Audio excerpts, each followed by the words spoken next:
앞에 박 교수님이나 뒤에 강의하실 또 성 교수님을 포함한 학교에서 봉사하시고 또 수고하시는 박사님들하고 좀 달리 이 시간 섬김과 나눔이라는 주제를 가지고 실질적인 교회에서 어떤 사역을 하고 있는가 하는 소개를 하려고 합니다. 저는 어떤 방향을 제시해 주는 시간이라기보다 제가 교회에서 이런 섬김을 우리 교인들과 함께 만들어가고 있습니다. 이렇게 소개하는 시간이 되지 않을까 이런 생각이 듭니다. 저는 섬김과 나눔, 디아코니아나 또 요즘 교회들이 많이 관심 가지고 있는 복지사역 이런 부분에 대해서 이론적이거나 원론적인 어떤 그런 내용들을 다루려고 하는 것 아니고요.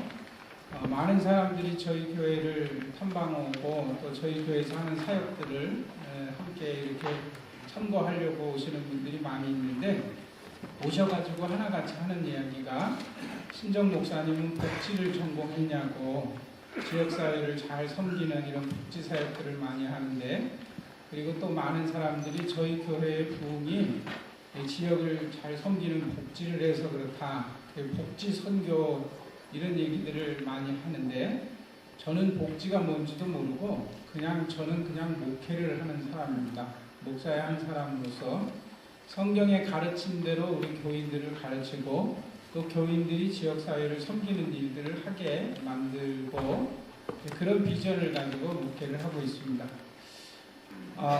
저희 강의 시작하기 전에 조금 그 프로그램 위주의 그런 소개는 교재에 있습니다. 임산부학교부터 시작해가지고 노인들 섬기는 사역까지 저희 교회에서 하는 사역들 거기에 교재 조금 정리를 해서 해놨는데요. 한 20가지 이상 정도 되는 것 같습니다. 여기 다 기록을 못했고 이거 외에도 또 이런저런 많은 사역들을 펼치고 있는데 제가 광양대광교회에 부임한 것은 지금으로부터 14년 전입니다. 저는 서울 연동교회 출신입니다. 김영태 목사님 밑에서 훈련을 받았고 서울로회에서 목사 안수를 받고 또 서울에서 부목사 생활을 하다가 지금부터 14년 전에 광양이라는 곳을 처음 내려갔습니다. 이제 첫 번째 담임 목회지로 가게 된 교회가 광양대광교회인데 벌써 어느덧 14년이라는 세월이 흘렀습니다. 교회에 처음에 부임해가지고 보니까 첫 주일날 80명 정도, 작년 80명 정도가 함께 예배 드리게 됐습니다. 그런데 교회가 굉장히 어려운 시험을 당하고 한 1년 6개월 정도 교회가 지역사회가 좀 떠들썩할 정도로 갈등이 있다가 전임 목사님 떠나고 목회자 없이 한 4개월 정도 비어있던 그런 교회에 부임하게 된 것입니다.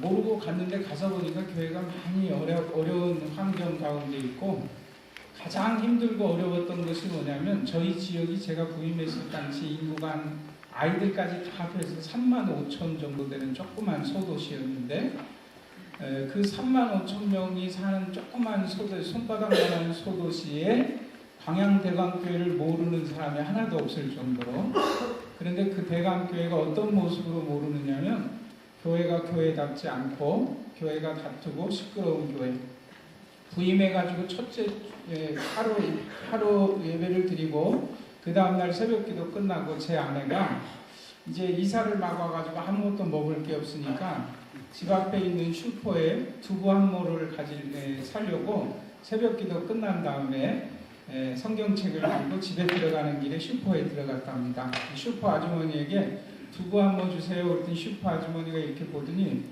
워낙 조그만 동네니까 한 번도 못 보던 아줌마가 왔으니까 이사 오셨나 봐요. 못 뵈던 분인데요. 그러더래요. 그래서 어제 이사 왔습니다 하고 제 아내가 인사를 하니까 그 슈퍼 주인이 하는 얘기가 근데 성경책 들은 거 보니까 교회 다니시나 봐요. 그래서 교회 다니는 분인 줄 알고 반가워서 저 교회 다녀요 이렇게 인사를 하니까 그 슈퍼 아주머니가 하는 얘기가 그러면 아줌마 어제 이사 와서 잘 몰라서 그럴 텐데 내가 한 가지 얘기를 해줄게요. 그러면서 사거리에 있는 광양대광교회는 절대 가서는 안 되는 교회고 다른 교회를 가십시오. 제 아내에게 그렇게 얘기를 해줬답니다.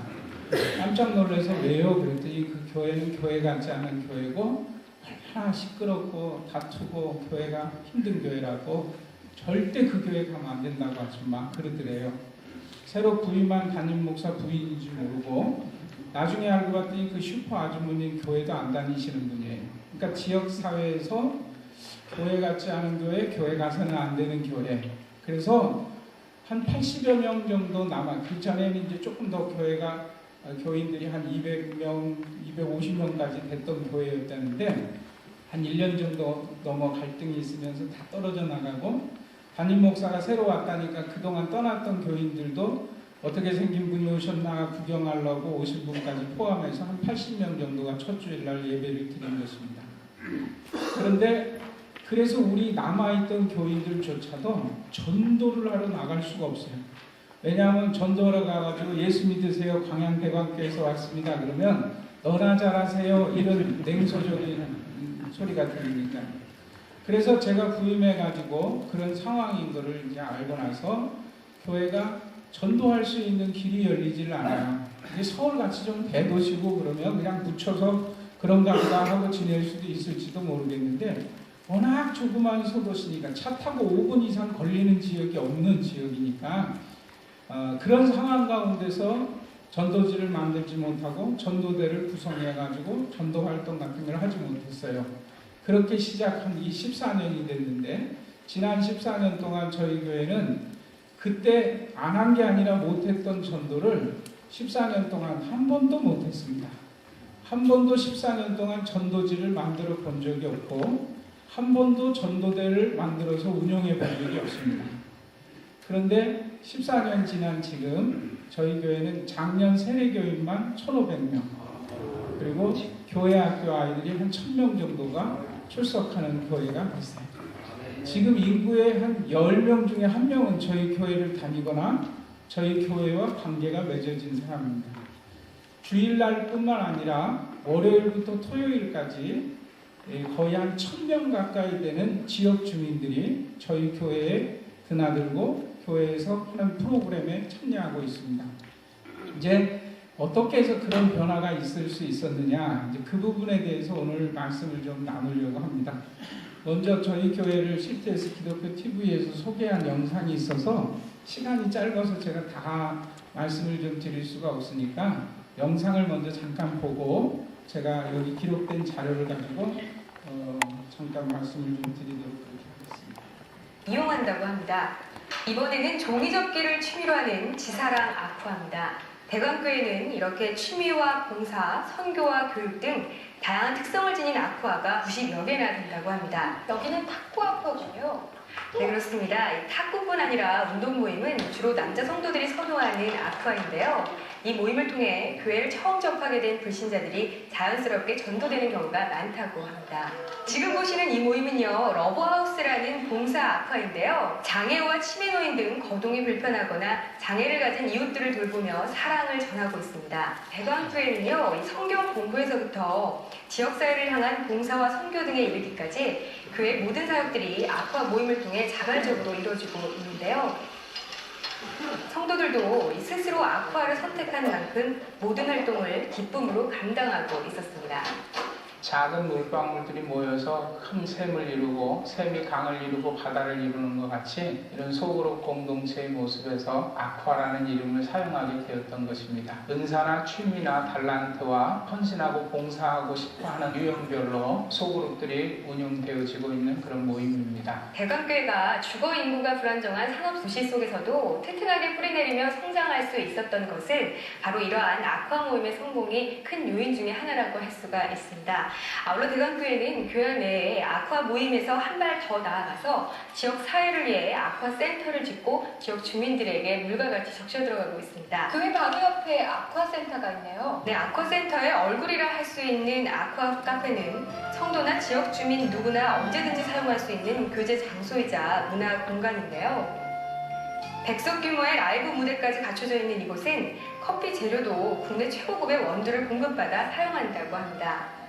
다양한 문화를 즐길 수 있는 복합 공간이군요. 네, 그렇습니다. 지상 6층, 지하 1층인 아쿠아센터에는 연극이나 영화를 관람할 수 있는 다양한 크기의 미팅룸, 교육시설, 그리고 야외 극장까지 갖추고 있습니다. 지리적인 여건으로 기독교 문화에서 다소 소외될 수 있는 지역적 한계를 고려해 아쿠아센터에서는 매월 다채로운 기독 문화 행사들을 개최하고 있습니다.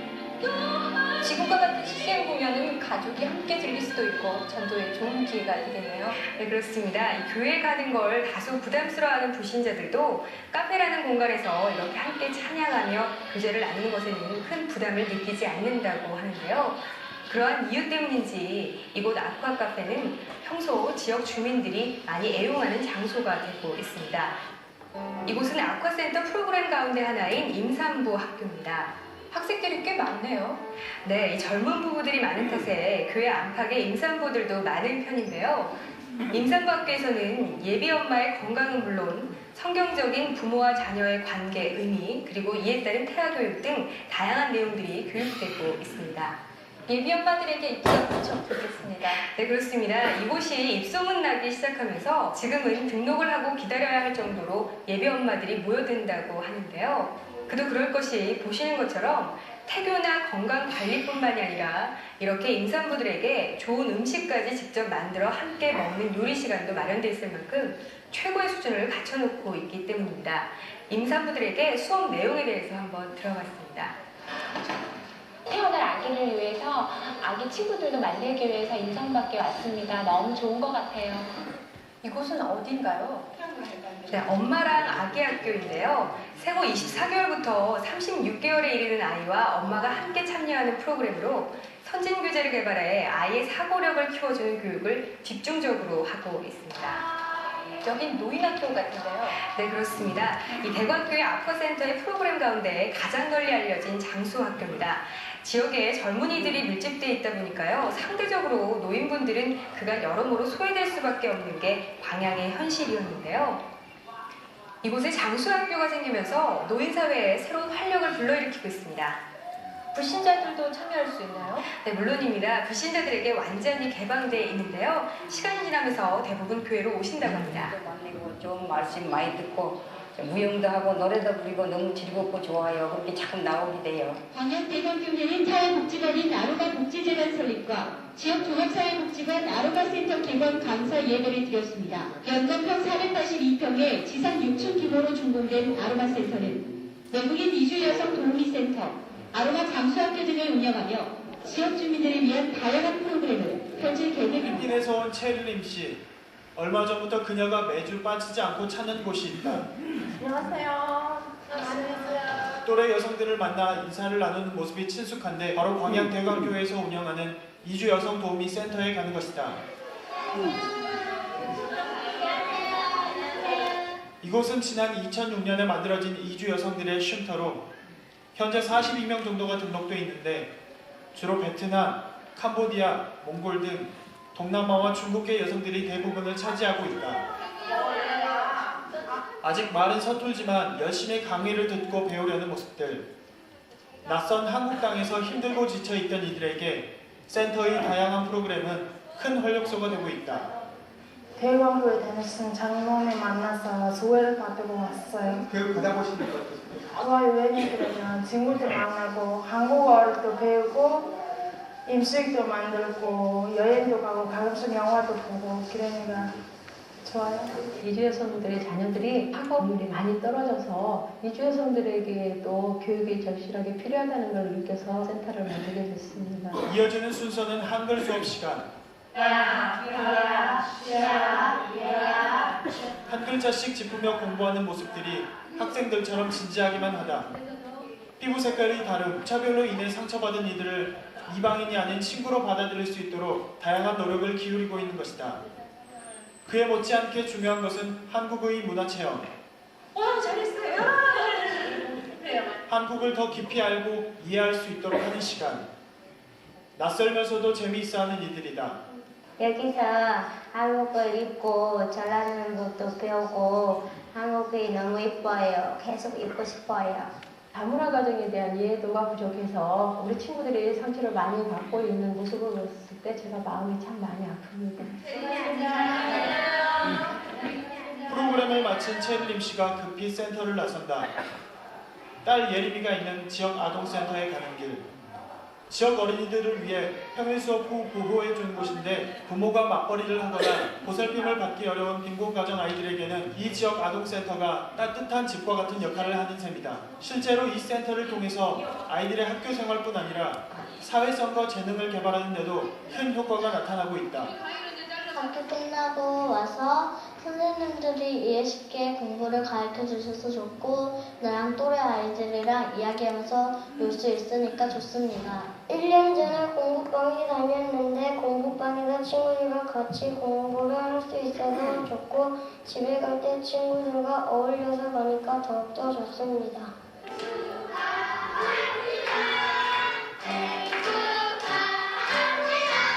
오늘은 이 지역 아동센터의 생일잔치가 있는 날. 최은림 씨의 딸 예림이도 이번 달 생일 파티 주인공이다. 많은 친구들과 선생님들에 둘러싸여 축하도 받고 케이크도 먹고 기쁘고 감사한 마음에 이 좋은 날 그만 눈물을 보이고 마는 최은림 씨. 예림이 여기 와는 거 우리한테 너무 도움이 많고 애들한테도 너무 좋아하고 그러니까 우리는 정말 여기 오는 거 너무 도움이 많아요. 결손가정과 기초생활 공동체 담당자에게 무료로 정당하고 지도하는 평생 공부방 아이들은 공부방에서 피아노와 종이접기 등을 배우며 미술심리 치료도 받습니다. 상처받은 아이들의 마음을 그림으로 표현하고 이를 통해 보호자의 부재나 경제적 어려움의 상처를 치료해주고 있습니다. 마음속에 걱정은 참 많을 거예요. 아이들 돌봐주고 공부해주고 아이 성격 같은 것도 알려주시고 감사하고 있어요. 가끔씩 난 당신께 슬픈 마음을 줬어요. 너를 사랑한다고 수없이 말을 해도 내가 내 맘 아닐 땐 화낼 때도 많았죠. 세상 사는 게 바빠 시간이 없으니까 여기까지만 좀 보도록 하겠습니다. 제가 처음 시작할 때 교회가 참 힘든 상황 가운데서 전도할 수 있는 상황이 아니었었다 그랬습니다. 교재에 보면 21쪽에 보면 20쪽 21쪽 맨 밑에서 보면 임산부학교부터 시작해서 장가방 시간대로 아이를 돌봐주는 타가 시설입니다. 태어난 지 얼마 안 된 아이들, 그 다음에 엄마랑 아이 학교는 24개월부터 36개월까지 아이를 돌보는 거고요. 인샘 지역 아동센터, 장수학교, 주말학교, 그 다음 다문화 가정 지원센터, 지역연린센터, 노인재가복지센터, 노인요양원, 요양보호사 교육원, 치매병원 응급실, 노인 일자리 창출 사업, 아쿠아 카페, 유기농산물 장터, 녹색운동입니다. 지역교육센터로 해서 사회복지학과 캠퍼스를 운영하고 있고요. 노인학대 예방연구팀이라든가 지역상담센터, 그 다음에 광양지역의 헤비타트 집짓기 사역이라든가, 그리고 저희 교회에서 아름다운 가게, 박원순 변호사님이 하시는 그 아름다운 가게 104호점을 오픈해가지고 지역의 많은 분들과 함께 이런 섬기는 활동들을 합니다. 이렇게 저희 교회에서 하는 복지 사역을 통해서 월요일부터 토요일까지 우리 교인 아닌 지역 주민들이 한 1000명 정도가 매일 교회를 드나들고 저들이 서서히 그리스도의 복음의 물결에 젖어 들어가는 그런 일들을 합니다. 그러면 어떻게 해서 저희 교회가 이런 많은 사역들을 하게 됐느냐? 그것은 출발 자체가 많은 사람들이 이것을 해서 교회가 부흥했습니다. 이렇게 얘기를 듣기를 원하는데 저희는 한 번도 교회 부흥을 위해서 이런 프로그램을 만들고 한 것이 아니라 우리 주변에 소외되고 아파하고 돌봐야 될 대상을 만날 때 주님께서 내가 가서 저들에게 먹을 것을 주라 하신 그 명령처럼 작은 것 하나하나 시작을 했어요. 14년이라는 세월이 결코 짧지 않더라고요. 14년이라는 세월 동안 한 걸음 한 걸음 한 계단 한 계단 걷듯이 걸었더니 이제 어느 틈엔가 이런 많은 사역들을 할 수 있게 됐습니다. 그러면 이 많은 사역들을 어떻게 하느냐? 저는 숱하게 많은 날들 동안 오병이어의 기적과 같은 기적들을 체험하게 됩니다. 우리가 예산이 있고 환경이 돼서 일할 일꾼이 있어서 그 일을 하는 게 아니라 정말 성경의 핵심이라고 할 수 있는 사랑, 아가페 사랑, 불쌍히 여기는 마음, 그것 가지고 주님 앞에 나를 도구로 써주소서라고 고백할 때 이 교회가 정말 기적 같은 일들을 체험하게 되는 것 아닌가, 이런 생각을 가져봅니다.